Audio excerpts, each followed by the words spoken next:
You're watching The Context, and now it's time for our new weekly segment, AI Decoded. My favourite part of the week. Welcome to AI Decoded, in which we deep dive into some of the most eye-catching stories in the world of artificial intelligence. So let me give you a rundown of what we'll be covering tonight. Starting with this in the Mail, a team in the United States that simulated present-day war scenarios found the AI models that they tasked to run the operations, so OpenAI, Meta, Anthropic, all chose to escalate right up to a nuclear response, which in itself is a case for more rules and regulation. The Europeans are stealing a march in legislating AI, but Reuters reports today the US is responding with a new AI consortium drawing from 200 of the biggest companies in the US, who they hope will drive the safe development and deployment of generative AI. It is already being deployed in Indonesia's presidential election. One of the contenders in the world's third largest democracy is the current Defense Minister General Prabowo Subianto, who has been given an AI makeover. Once feared as a special forces commander, he's now some chubby-cheeked avatar that is winning the hearts and minds of millions of young voters. This is extraordinary in The Guardian. It says Hong Kong police have launched an investigation after an employee at an unnamed company claimed she was duped into paying $25 million of her firm's money to fraudsters who staged a deep fake video call in which they had appeared as her boss. Finally, swipe left for no or right for a date. How many of you spend hours on Tinder or Grindr? Well, not Alexander Zardan. From his apartment in Moscow, he set ChatGPT to work. It interviewed over 5,000 women on his behalf until it found him the perfect match, Karina, who is now his wife. Here is our regular host, Priya Lakhani, CEO of Sentry Tech, an AI intelligence education technology company that develops AI tools. Hello. Hi, good to see you. Good to see you. Look, there's a lot written about AI and how it would react if it were running defence systems. Yeah, and the reason why there's a study that's part of this Daily Mail article today, and why it's really interesting, is there's increasing interest from governments to use artificial intelligence, potentially to make decisions in the future. So they conducted this study. They took they basically simulated what 8 nations might look like, right? And so you've got a global superpower with expansionist ambitions all the way to a newly independent state. And they did inspire those, based on real states, but they're fictional. So they took these 8 fictional states with unique foreign policy goals. They put them in 3 scenarios, right? One is neutral, there's nothing happening here. The other one is there's a cyber attack, right? And the other one was a full-scale invasion. And then with these simulations, they use chatbots, but different chatbots. So ones that we've discussed before on the market, the OpenAI's ChatGPT, then they used Llama, they used Anthropic's chatbot. And then over 2 weeks, they looked at how those chatbots would respond. And what was really, really scary was that they escalate very, very quickly. And the reasons why they escalate, Christian, you'd be alarmed. One was, well, we've got them, so we'll use them as a deterrent. We've got the nuclear weapons. We've got a nuclear weapon, let's go nuclear really, really quickly. Or just let's just strike first. Right. Have we got a graph? Can we put a graph? I think we've got a graph. Let's put it on screen, and then you see the invasion scenarios. So, yeah.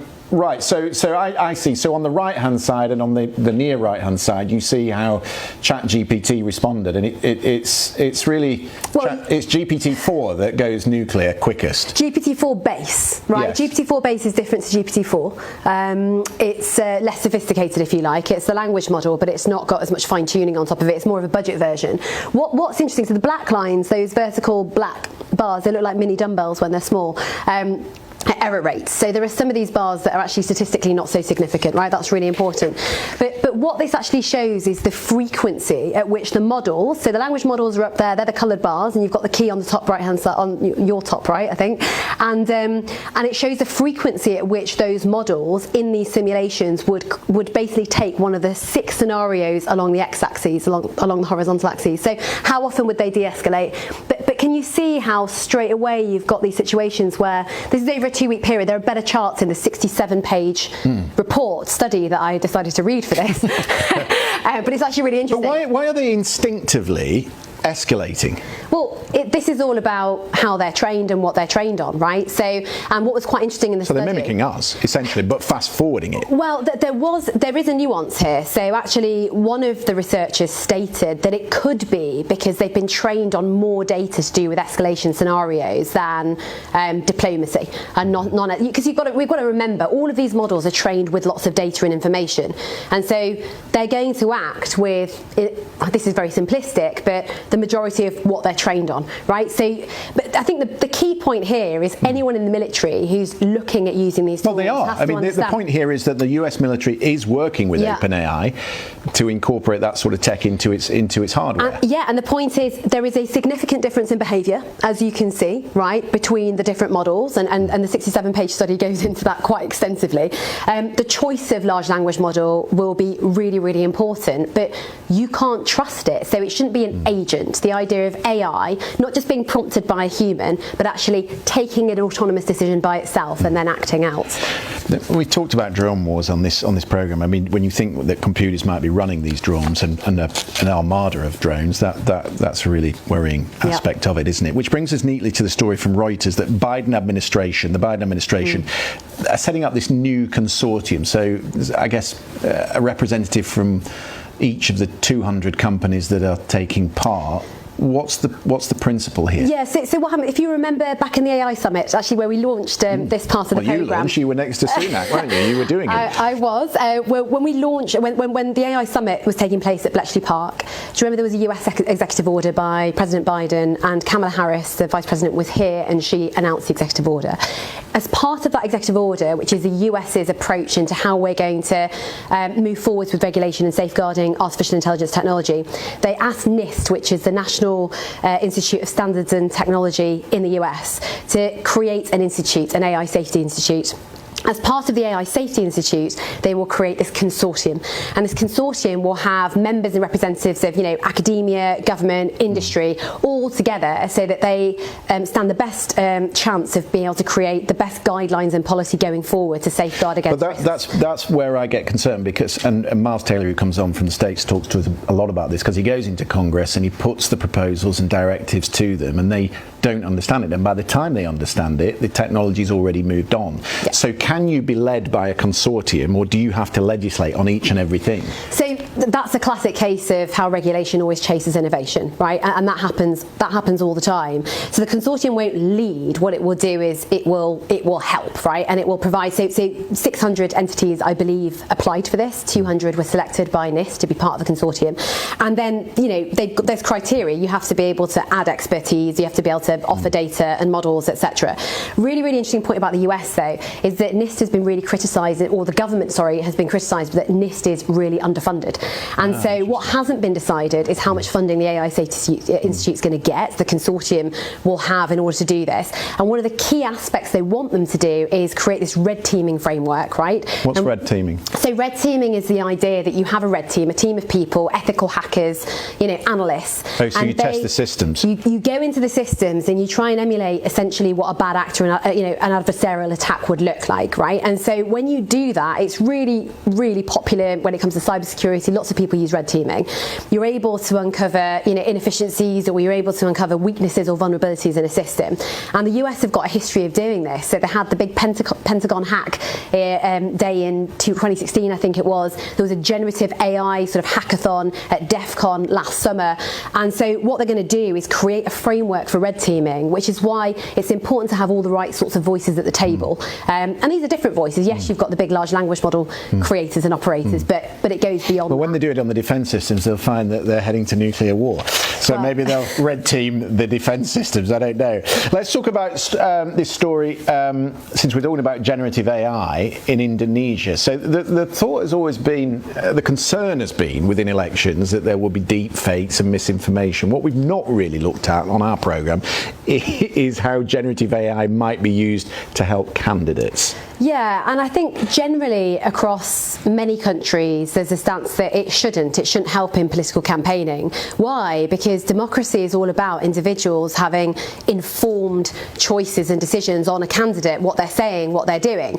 And if you look at the image that's been created in let's Indonesia, bring it up. This is the general who's running. You know, this is a general who has, I think, you know, formerly a quite hard character, but he's been depicted here using generative AI. This is his team and his campaign as sort of this cuddly kind of avatar, AI avatar. What's fascinating is that 205 million voters in Indonesia, there's 205 million voters, half of them are under 40 years old, and it turns out that this sort of cuddly, cute character is really appealing to the sort of Gen Z and millennials. So door-kicking special services general is depicted as an avatar, cuddly avatar, and suddenly what? He's rising up the polls? He's rising up the polls. And so there's been decades of research in cognitive, social, educational and media psychology, and what it shows, and I really like this, is a great article by Newman and Schwartz that viewers can look up, is images can produce erroneous memories, right? There's something called the truthiness effect, where actually you can have more substance to a claim just by showing an image. So if you've got this political campaign and you're showing these soft, cute images, and I'm just saying, on a billboard soon in the UK. My word. So Rishi Sunak, Keir Starmer. Prime Minister cuddly. Right. Challenger cute. I don't know. By the way, they shouldn't now say that I'm calling them cute and cuddly, but the point is, you get. I shouldn't have said that. That's going to haunt me forever. Can we edit that anyway, out? I know it's live. You know, you can't, it's live. But then, you know, and then, just in case you're interested, so I use the same software. It took me 5 minutes. That's you? Is that, well? Yeah. What, really? Look at that. The wonderful Karen, who does your hair and makeup, by the way, said, oh, the first one really looks like Christian. And she said he looks lovely and cute and cuddly. In real life? Yeah. That cuddly, cute. About that. Yeah. Doe-eyed Christian. But can you see how obviously that's fun, but when that's on billboards all over Indonesia, if this is on billboards, it creates a different persona. You've curated your persona rather than actually people looking at you, right, in your normal form and thinking about the policies and what you're saying. So it can skew the way in which people vote. I thought OpenAI had stopped candidates from using. It's such a good point. AI. So OpenAI has, right? So many platforms have policies saying you're not allowed to use. So actually, this is Midjourney, okay? So Midjourney also have said you're not allowed to use images for political campaigns. Right. Or your Twitter feed. Exactly. But they have. But this actually also raises another point: is if you're violating and infringing the terms and conditions of a platform and creating these things, right, for campaigning purposes. I was doing it because it's educational, you know, for everyone on the news. Yeah. But the point is, if you're doing that, then what's the consequence, right? And this is the issue. So, coming to regulation, you know, they need to hurry up. We were talking about how you might misrepresent yourself. Yeah. This story in Hong Kong is actually, I think, the best story of the day because it just has so many implications for us. So let me just tell the story again. So this woman she's on a video conference call. The boss or the office manager appears to her virtually, and it's not him, it's the hackers who effectively are phishing. With a PH. They're phishing, aren't they? They are, and so they persuade her to transfer $20 million into their account.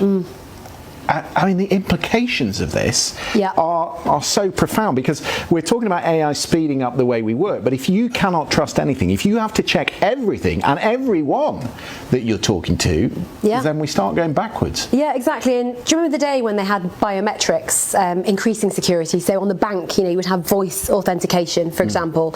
It creates a huge problem. So there are 3 ways in which you can hack. Well, there are lots of ways in which one can hack biometrics, but the idea of replay attack, so this is where they essentially steal your identity and then they use it to con someone, is a very, very common one. You've got spoofing and skimming. Skimming's where they copy your fingerprints, for example, on an ATM machine.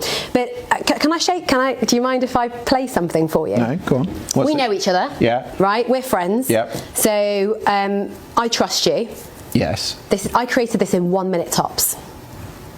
Hi Priya, it's Christian. I just need to grab a picture of your passport and also your driver's license so that the BBC security can let you in, as we have some new security protocols in place. Please can you send them over to this number?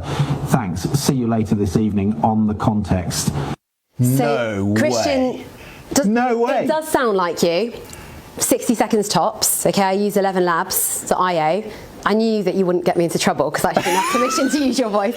But educational purposes again. But the point is that you now need to be, it's the point on trust, right? You now need to you can't only rely on voice, you can't only rely on even I was image. going to say, hang on, on my Santander account, when I ring up and I'm go through the process, they ask me to say a phrase because they use my voice for recognition. I don't know do they do that now? I don't know if they do that now. I know that my bank used to do that some time ago, but that's obviously a problem because your voice is available everywhere.